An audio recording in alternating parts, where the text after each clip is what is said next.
శని దేవుడి అనుగ్రహంతో మరికొన్ని రోజుల్లో ఈ రాసుల వారు కోటీశ్వరులు కావడం తథ్యం. శని జ్యోతిష్య శాస్త్రంలో ఒక రాశి నుంచి మరొక రాశిలోకి మెల్లగా కదులుతాడు. కాబట్టి ఈయన్ని మందగమనుడు లేదా మందుడు అని పిలుస్తారు. ఇక శనిదేవుడికి జ్యోతిష్య శాస్త్రంలో నవగ్రహాల్లో ప్రత్యేక స్థానం ఉంది.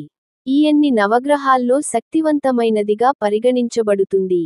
శనీశ్వరుడు 2.5 సంవత్సరాలకు ఒకసారి మాత్రమే ఒక రాశి నుండి మరొక రాశిలోకి ప్రవేశిస్తుంది. దీని కారణంగా కొన్ని రాసుల వారికి అపారమైన ప్రయోజనాలను కలిగించబోతున్నాడు. నవంబర్ 28న శని దేవుడు తన గమనాన్ని మార్చుకోబోతున్నాడు.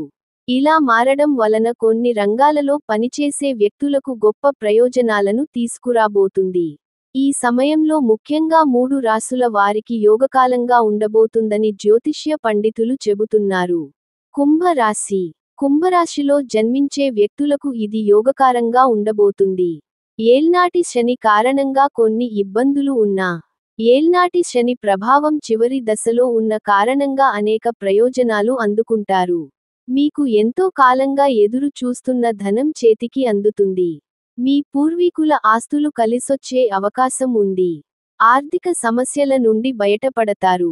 అనేక ప్రత్యేక ప్రయోజనాలు అందుకుంటారు. ధనుస్సు రాశిలో జన్మించిన వారికి ఈ సమయంలో వారు కోరుకున్న ఉద్యోగం పొందుతారు. శనిదేవుడి ప్రభావంతో వీరికి అనేక రకాల ప్రయోజనాలు అందుకుంటారు. కుటుంబంలో ఆనందం వెల్లివిరుస్తుంది. అంతేకాదు ఈ రాశి వ్యాపారులకు ఇది అనుకూలమైన సమయం. అనేక ప్రయోజనాలను అందుకుంటారు. గతంలో కంటే మీ జీవితం మెరుగ్గా ఉంటుంది. డబ్బుకు ఏ లోటు ఉండదు. వృషభ రాశి వారికి శని సంచారము వలన అనేక ప్రయోజనాలు అందుకుంటారు. ఈ టైంలో వీరి ఆదాయం మరింత పెరిగే అవకాశాలున్నాయి. అంతేకాదు వ్యాపార పరంగా లాభదాయకంగా ఉండబోతుంది. కుటుంబంలో సుఖ సంతోషాలు వెల్లివిరుస్తాయి. ఆరోగ్యం గతంలో కంటే మెరుగ్గా ఉంటుంది.